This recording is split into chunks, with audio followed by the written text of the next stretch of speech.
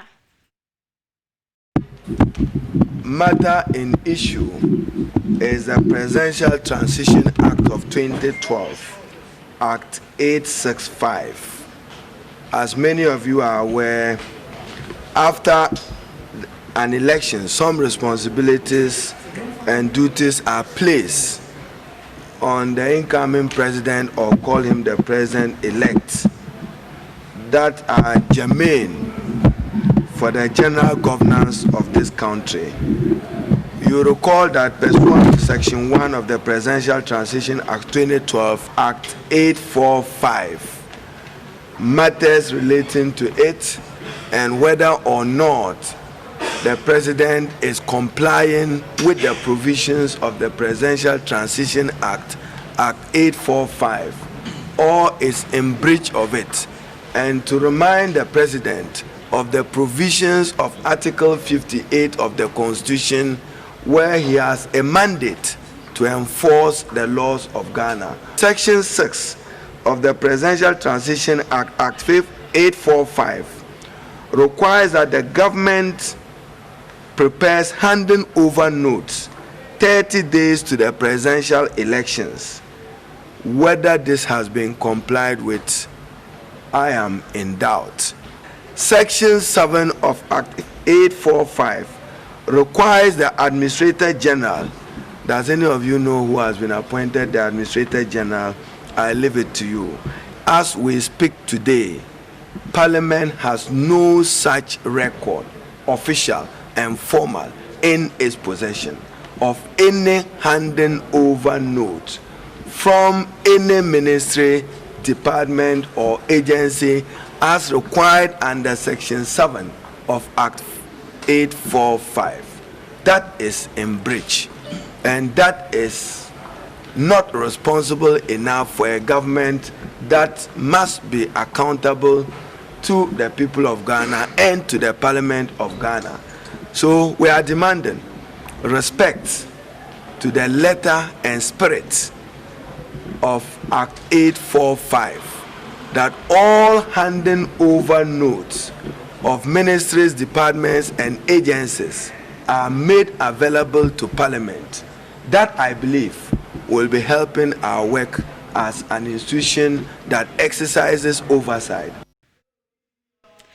Miafanu kwala amanye bubuto haruna ejusu fanya ko oglalo ofunda minority alo amamade hawle sewa pa mamu baduklola na jegbagba na wa anglo gbalama alo nan chochoma sewa pa ba watanwaza akowodo ka ayanye nyata kaka aike edo miagbo le egbetome alebe hafi majo miagbo ma anabe mia akpo afono Kamala Harris pa nchinya afa davima pla aiko che doyo kataku wonshan mi akpefio gakia mi le Facebook mi gala YouTube ha se wa na like mi na share mi na eba ejibe adobu blu alo nyata kakadali anyarali na ejibe mi kata na ya ko mi afa number wala screen aji na yomi ko mi hoga awu madono chito abaleke onto na jiene ka nkonyenye jiejom happy dara nke kama na nyuna miakata.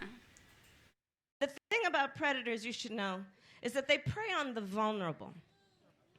They prey on those who they do not believe are strong. Predators are cowards. Predators are cowards. I think you've watched her sort of evolution of being the chief prosecutor. So I need to be correct as best I can. I do want you to be honest. I'm not able to be rushed this fast. It makes me nervous. This is who she is. She's been trained to get the truth out of folks who are not forthcoming. Is there a person you're talking about? I'm asking you a very direct question, yes or no? I think at every stage of her career, she's been in the arena and she's been fighting. One of her childhood friends, recalling their early years together, said, you know, Kamala's just been ready for this moment her whole life. Even as a little kid, she just got out there and she would handle business. So the one thing about Kamala, she's consistent. She's the same person now as she was then. We got along great, you know. We were together all the time. Let me take you back to kindergarten. There was a boy that had taken something I created. I can't remember if we were doing like clay things or baking something or what have you, and took mine and messed it up, like threw it down, broke it. And so she stood up to him, took up for me. And as a result, he picked up either a rock or a brick and, hit her. And her mom had to come from work, she had to go to the hospital and get stitches, on and on. She's always been one that will stand up for what she thinks is right. I feel a sense of responsibility to stand up and fight for the best of who we are. And I'm prepared to fight, and I know how to fight. I love this one too. So this was 1988. This is Kamala here, short haircut, really tapered. Her mom, Shamala, her sister, Maya. So Kamala was born in Oakland, but really was a child of Berkeley. She and her sister Maya were raised primarily by their mother, Shamala, who was a single mom after she separated from her husband, Donald Harris.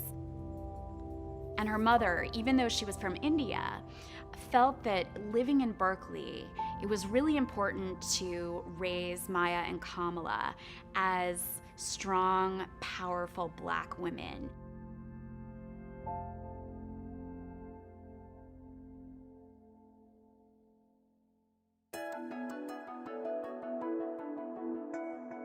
Kamala went to Howard University. That was where she really developed like a real sense of herself and her own power.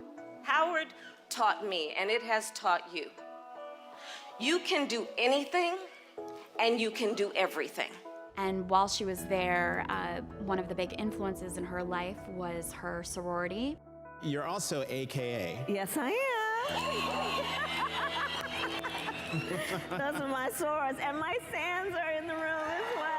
There are close to 300,000 women in Alpha Kappa Alpha. It translates into a ready-made group of people who will come when she calls. This isn't just a friendship or sisterhood. We're talking about political power. We're talking about political power, and we have it.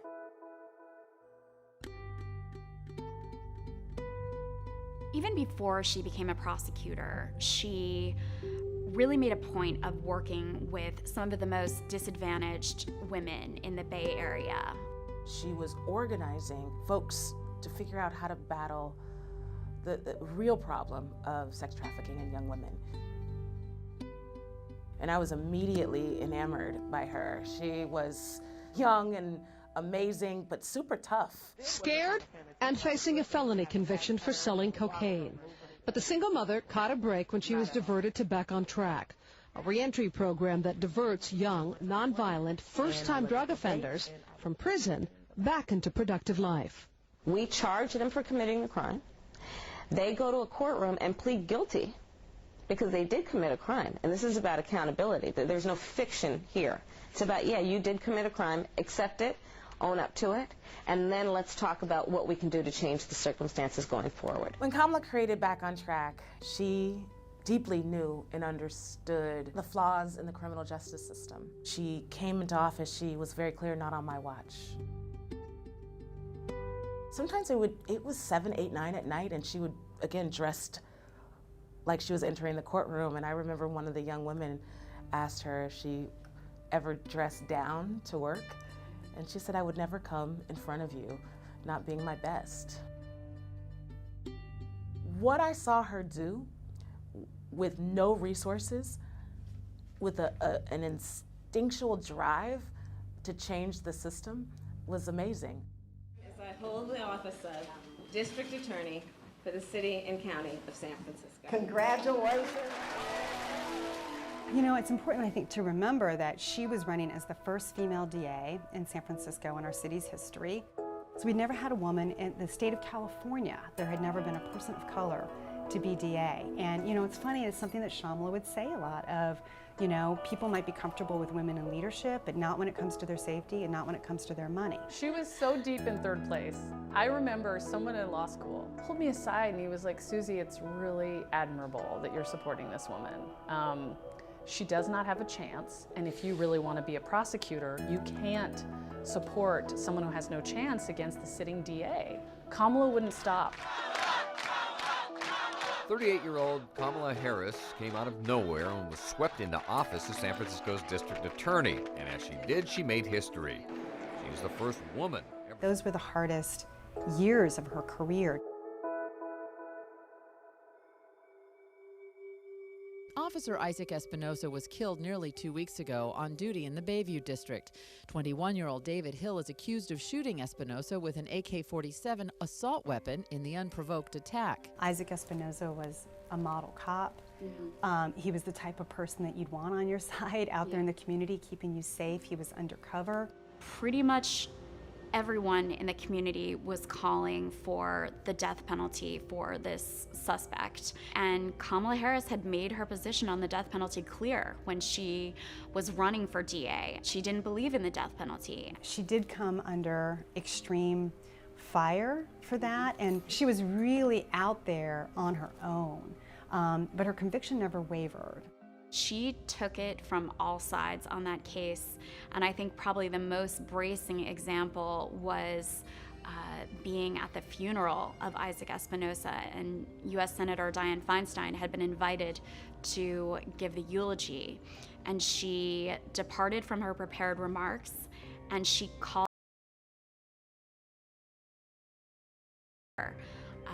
right in front of Kamala Harris that she felt that this was a case where the death penalty was warranted. And Kamala Harris stood her ground. Harris's decision not to pursue the death penalty for the killer of Isaac Espinoza actually came back around in her race for California Attorney General. She was running against Steve Cooley, who was the district attorney of Los Angeles County, and he basically made that race all about the death penalty. Steve Cooley believes in the death penalty for murdering a police officer. This election. And that race really went down to the wire. Initially, some news organizations called it for Cooley, and it took weeks for the final results to be counted. I stand before you today, humbled to be chosen to be the next Attorney General of the state of California. You position yourself as aligned with the progressive movement to make criminal justice less punitive and racist, yet your record as a prosecutor shows that you embrace the tough on crime mentality. As a prosecutor, my duty was to seek and make sure that the most vulnerable and voiceless among us are protected. As Attorney General, she is faulted for fighting to uphold cases where there had been wrongful convictions, in some cases where they had involved prosecutorial misconduct. Criminal justice advocates felt that she was much too cautious and politically calculating was often the criticism when she was Attorney General. She did a lot of work, both on her presidential campaign and over the last year, to try to address that distrust in the Black community. She believed, as a young lawyer, that she could make a big difference if she was working from within the system to try to affect change. But I will not be running for the Senate in 2016. So after Barbara Boxer announced her retirement from the U.S. Senate, Kamala Harris had a pretty easy glide path to the Senate. And she went out there and once again hustled and worked hard and won pretty easily. So let's get to work. Si se puede! I solemnly swear to support and defend the Constitution of the United States against all enemies, foreign and domestic. Once Harris made it to the Senate, she really made her mark not so much through legislation, but in the hearing room. Can you think of any laws that give the government the power to make decisions about the male body? I'm not thinking of any right now, Senator. Are you aware of any communications with other Trump campaign officials and associates that they had with Russian officials or any Russian nationals? I don't recall that. She's intense to be questioned by. Is there a person you're talking about? I'm asking you a very direct question, yes or no? I've been on the other side of being questioned by her, so there's an aspect of sympathy or empathy I have with some of them. The discretion I see no I'm not finished. I see none. I'm not finished. I'm not finished. People come to politics from different backgrounds, but when you come to it from the background of being a courtroom prosecutor, With the strike of your pen, you take someone's liberty away. The training of a prosecutor makes you make that decision based on a full assessment of the facts. The truth is, she's also supremely fair, but you're not going to get away with hedging or equivocating or dodging. It's just, that's not going to work. Even though Harris had only been in the Senate for 2 years, in January of 2019, she decided to jump into the presidential race. As a young district attorney, I walked into the courtroom for the first time and said the 5 words that would guide my life's work. Kamala Harris, for the people. So Kamala Harris looked like such a formidable candidate at the beginning of the race, but she never was able to maintain her position in that top tier steadily. She really struggled with fundraising, and she had a lot of infighting within her campaign, with some aides saying privately that it wasn't exactly clear who was in charge. There is not a black man I know, be he a relative, a friend, or a coworker, who has not been the subject of some form of profiling or discrimination. Ironically, one of the most difficult moments of Joe Biden's campaign was a moment in which Kamala Harris really delivered what everyone thought at the time was a knockout punch. You know, there was a little girl in California who was part of the second class to integrate her public schools, and she was bused to school every day. And that little girl was me. And so a lot of people thought that that might be a strike against her in the vice presidential vetting process, but clearly the Bidens have been able to work through that moment and get past it. Go easy on me, kid. How you doing? Good. You good? Good. As a Gen Xer who's now 55, she does add a bit of youth and vitality to the ticket, and that's certainly something that will be important in terms of drawing in younger voters and female voters, which will be incredibly important this fall. You belong. You belong, and we are all in this together, and he needs to go back to where he came from. So Kamala Harris's role in the closing months of the campaign will be to be out there every day, taking the incoming from the Trump campaign. How do you think she's going to deal with that?